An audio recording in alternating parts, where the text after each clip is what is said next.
This is Philip C. Clark in Washington. Behind Secretary of State Kissinger's latest offers to negotiate for the so-called normalization of relations with Hanoi, and Hanoi's playing hard to get, lies an unfinished chapter of the Vietnam tragedy. It involves the more than 1,300 American servicemen still listed as MIA, missing in action, 1 year after the end of the Vietnam War and more than 3 years after the conclusion of the Paris Peace Agreement. The National League of Families, composed of more than 3,000 relatives of the MIAs and POWs, has refused to give up its 3-year effort to determine the fate of their loved ones, despite lack of official cooperation in both Washington and Hanoi. The League's executive director, Colonel Earl P. Hopper, Sr., whose own son, Air Force Captain Earl Hopper, Jr., was lost on a mission over North Vietnam in January 1968, says the main issue is Hanoi's insistence on $3.25 billion in U.S. aid. When the Paris agreements were signed and Vietnam won the war and kicked the Americans out of Southeast Asia, the Vietnamese considered this a major victory, and as a result published and reprinted the Paris Agreement and distributed it throughout the land so that the Vietnamese people could read it and then could see that they were in fact the victors over the imperialist Americans. Because of this, the Vietnamese people are holding the North Vietnamese government to a fulfillment of Article 21. And consistently, each time then that we bring up to them a compliance with Article 8B and accounting the MIAs and return of the remains of the dead, they in turn throw back into our face the provisions and the promise by the Nixinger administration of fulfillment of Article 21, wherein the Nixon administration promised the North Vietnamese in a letter to give them $3.25 billion without conditions for the reconstruction of Vietnam. Colonel Hopper says the issue of the MIAs is caught in a battle of semantics. Nixon and Kissinger have both denied that this letter has any basis for it because there were caveats attached to it. But the North Vietnamese government maintain it is still a legal commitment by the United States, and caught between the Kissinger denial and the insistence by their people that that provision be fulfilled, we, the families of the prisoners and missing in action, are also caught in a bind. We're caught in the middle between the devious and deceitful statements by our own State Department that originally there was no provision for any financial aid to North Vietnam, and now a refusal by the Vietnamese to cooperate in giving us an accounting as long as this stand is taken by the United States government. Colonel Earl P. Hopper, Sr. This is Philip C. Clark in Washington. This has been the American Security Council's Washington Report of the Year. For a transcript of today's program or a free copy of the current Washington Report newsletter, write to the American Security Council Press, Culpeper, Virginia.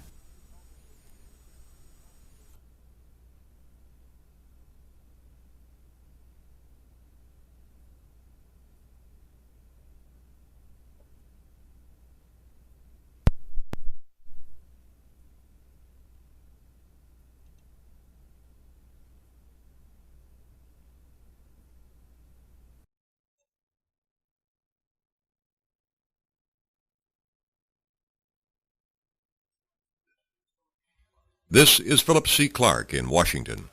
Exasperated by what many members feel is the growing irresponsibility of the United Nations, the Senate has voted for a year-long study of U.S. participation in the UN, including the question of whether the U.S. should withdraw from the world body altogether. Senator Dewey Bartlett, the Oklahoma Republican, has urged that at the very least, the U.S. should sharply reduce its annual contribution, now accounting for 1/4 of the entire UN budget.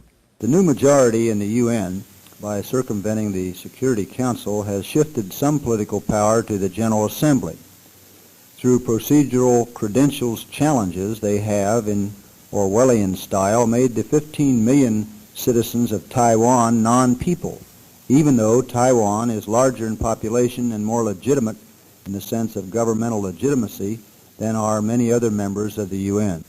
Disenfranchising South Africa sets the stage for a probable similar attempt against Israel. The first move in this direction was the General Assembly resolution equating Zionism and racism, a preposterous proposition. Senator Bartlett says the U.S., if it remains in the UN, must realize that it is playing under a new set of rules. A working 73-vote majority in the General Assembly can be fashioned from countries whose combined population is about 176 million people, or only 5% of the world's population. We must then ask ourselves, what action can we take to help prevent the degeneration of the UN to a barbarous parliament, as described by British writer Paul Johnson in a recent essay in the New Republic. I favor constructive, assertive participation, but the United States should no longer blindly accept the argument that our country must assume a special responsibility to finance the United Nations because we are the wealthiest country in the world. I believe my legislation, which reduces our contribution to the UN by 2% per year for 5 years, provides an orderly, realistic shift of monetary responsibility to other nations. I believe further that this shift of monetary responsibility is necessary to foster a more mature political atmosphere. The success or failure of the United Nations rests with all member nations. The third world countries are using the United Nations as a forum and the United States as a whipping boy to demand a new world economic order. If the monetary stake of the third world countries is increased, the goal of my legislation is that they will be more prudent and responsible in pursuing their own interests. Senator Dewey Bartlett of Oklahoma. This is Philip C. Clark in Washington. This has been the American Security Council's Washington Report of the Year. For a transcript of today's program or a free copy of the current Washington Report newsletter, write to the American Security Council Press, Culpeper, Virginia.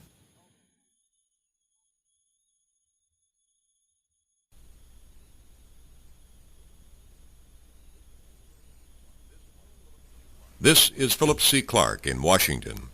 The power struggle in communist China between Mao Zedong's hardline revolutionaries and so-called moderates led by followers of the late Zhou Enlai is far from over and may become even more violent in months to come. Such is the view of P.P. Tong, managing editor of the international edition of the Central Daily News of Taiwan, who keeps a close watch on developments in mainland China. Tong, member of a group of visiting news media leaders from Taiwan, says the deposing of Zhou's man, First Vice Premier Deng Xiaoping, is part of a continuing struggle that has gone on for years. Right now, the power struggle between the so-called Cultural Revolutionary Group, headed by Mao Zedong's wife Jiang Qing, and the moderates, as organized by Zhou Enlai, is much more serious than the outsiders could imagine, because it is a power struggle for the top authority. That means the power to rule the land after Mao Zedong is dead, because Mao is himself now 82 years old, and he's not going to be there for long. So Jiang Qing has started the recent power struggle with the help of her husband to groom herself for the top job.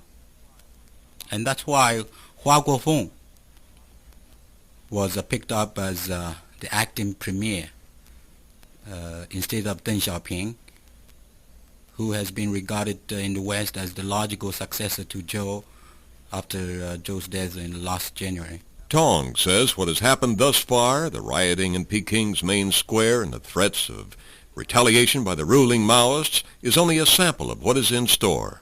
It's going to be a very violent struggle when Mao dies.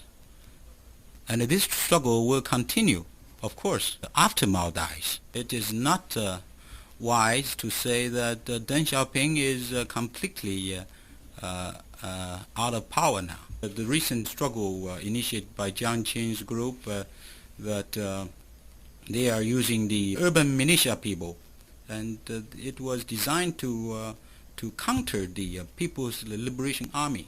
The struggle right now is much more complicated than the outsiders would ever know. Managing Editor Tong of the International Edition of the Central Daily News of Taiwan. This is Philip C. Clark in Washington.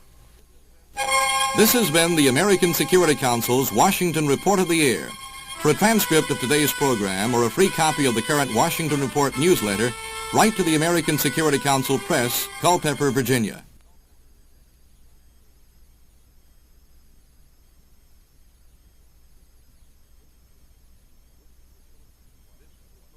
This is Philip C. Clark in Washington.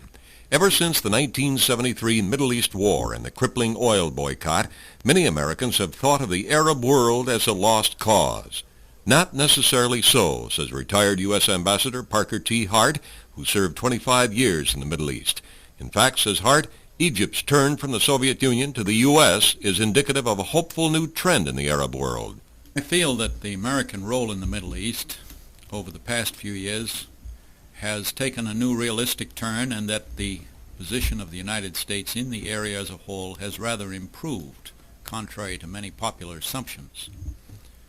I feel that this is largely due to the fact that there is a groundswell in the area for development, for modernization, which is deeper and more fundamental than most other motivations in the area, and that the shortcomings of Soviet technology have been felt. And while I think the relationship of a number of the countries to the Soviet Union in the aid field and trade field will continue, that they've also found the need to go for Western technology.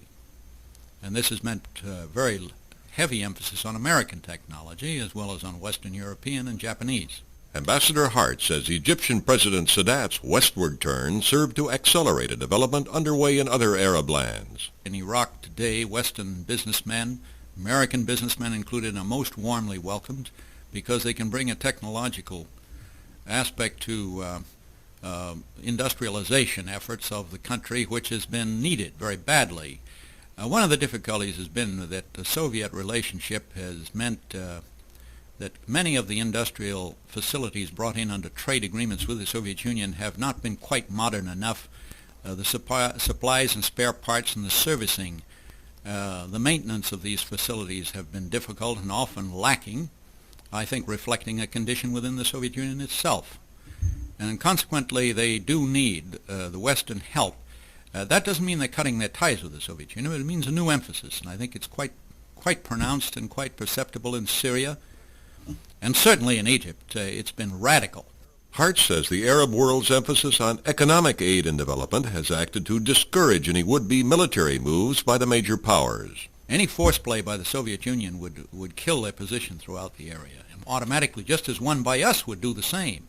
We've had a lot of loose talk about our occupying oil fields.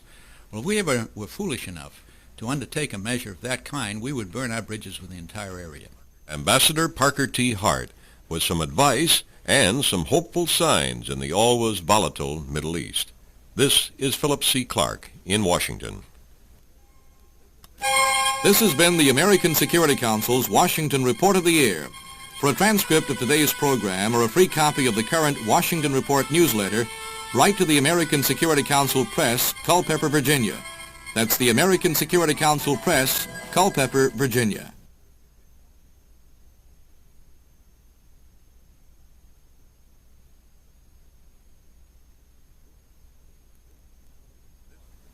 This is Philip C. Clark in Washington.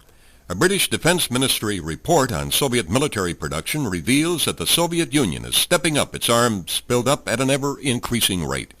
The 14-page report prepared for the British Parliament says the Soviets this year will deploy more than 200 new-generation intercontinental ballistic missiles. The new Soviet missiles are vastly more powerful than the 1,560 ICBMs already in place, and nearly all of the new Soviet models are equipped with MIRVs, or multiple warheads. Based on NATO and other Western intelligence sources, the British report provides a detailed picture of the growing might of Russia's nuclear and conventional arsenals. During this year, says the report, the Soviet Union will add to its forces 1,000 new combat aircraft, mostly swing-wing, highly sophisticated types, about 24 more supersonic backfire bombers, adding to the 50 already built, more than 700 helicopters, more than 3,000 additional tanks,